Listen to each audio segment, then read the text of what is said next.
ibang balita, palabas lang umano. Yan ang isiniwalat naman ni Pasig City Mayor Vico Sotto matapos makatanggap ng ulat na may mahigit 300 taga-Pasig ang magsasagawa ng kilos protesta sa harap ng City Hall ngayong araw, August 12. Ang dahilan ng rally tungkol umano sa bagong City Hall na ipatatayo sa lungsod na nagkakahalagang 6 billion pesos.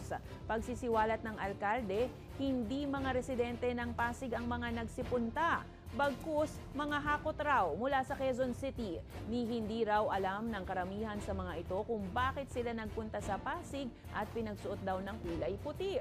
Base sa investigasyon, pakana raw ito ng isang political group para manira.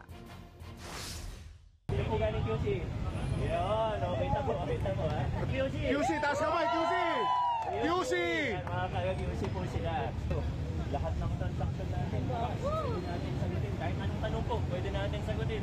Tama lang na magtanong ang mababayan. Tama lang po na magtanong ang mababayan. Pero, huwag po sana na dahil sa masamang politika.